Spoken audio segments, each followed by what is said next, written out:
I've laid out the truth about the conflict between Asians and Africans, but before I tell you what we're going to do about it, let me show you some more examples of how much your Asian friends like you. This is an ad for KFC in Korea. Now, you got a Korean guy captured by some Africans. You already know what comes next. Chicken soothes the savage beasts. The Koreans are so proud of this ad that they won't run it outside of Korea, and of course, most black people have never seen it. Now, what are you going to do about it? Let's talk about art, shall we? We'll start with music, the universal language. In this case, what it's saying is, we don't respect black people. This is a Jap who's doing an Al Jolson routine, mocking Louis Armstrong.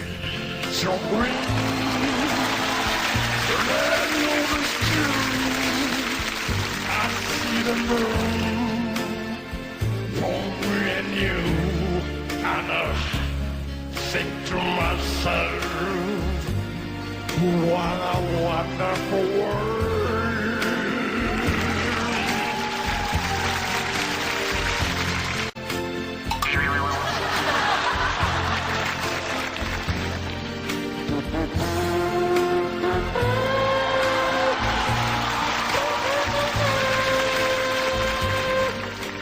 Here's another one, from Korea this time.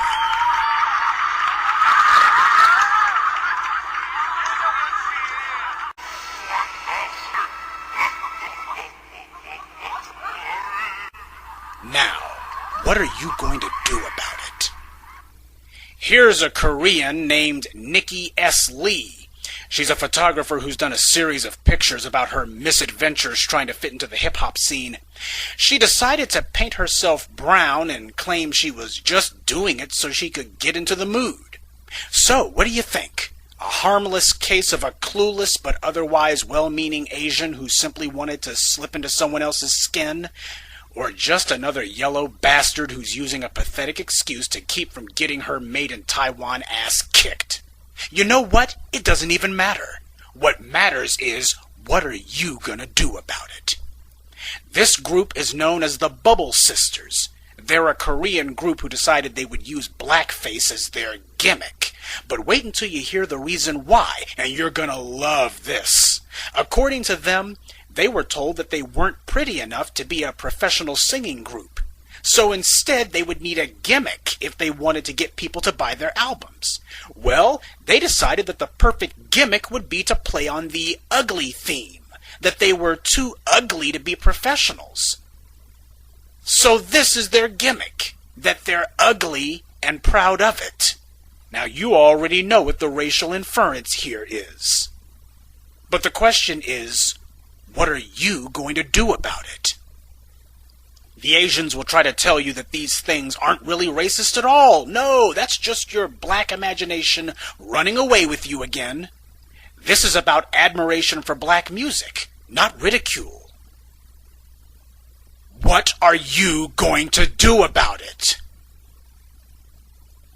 And of course, the whites are trying to revive blackface. What's that? Well, I thought it over. I believe if our number would go a little better in blackface. Oh, I thought we were going to do it like this. Well, that's before I thought it over. Oh, for a month and a half I've been dreaming how pretty I was going to look tonight. Well, here's my punishment for thinking so well of myself.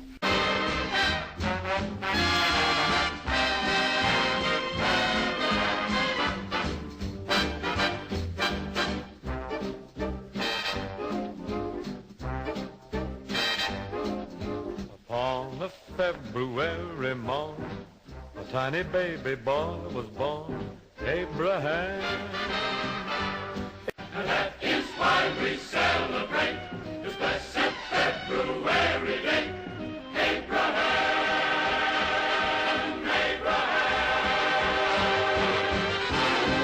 Abraham. Tell me. Abraham,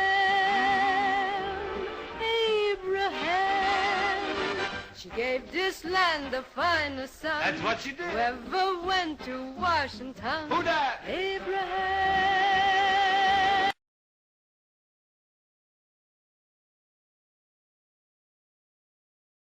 It started innocently enough, now didn't it?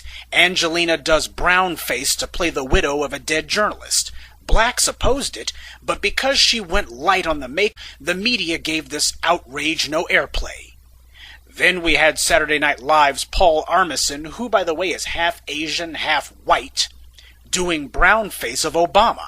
Well, black people weren't laughing. Rather than admit that it was racist, he instead tried to chalk it up to Obama mania. Because after all, if a white person or an Asian merely denies their behavior is racist, then that means it's not racist. And who can forget Robert Downey Jr. in Tropic Thunder? You know, when I had heard that Terrence Howard was fired from Iron Man 2, for a while there I thought old Downey Jr. would be replacing him. Now, what do all these racists have in common? They claim that they're doing it merely as an homage, that imitation is the sincerest form of flattery. Say, you want to guess how many of these admirers of black people would welcome a black family into their neighborhood? We've been down this road before, from the founding of America. Every bigot's excuse is that it's not my fault, it's society's fault. Nobody takes responsibility for anything. The catch-all excuse is that so-and-so was a product of his time.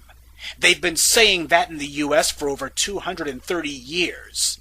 Thomas Jefferson had slaves? Well, it's because he was a product of the colonial age. President Lincoln said he would see the superior position assigned to the white man? Well, it's because he was a product of the slavery era. George Wallace tries to bring back slavery? Well, it's because he was a product of the unreconstructed South. George Bush leaves thousands to die in New Orleans? Well, it's because he was a product of the Dixiecrat South.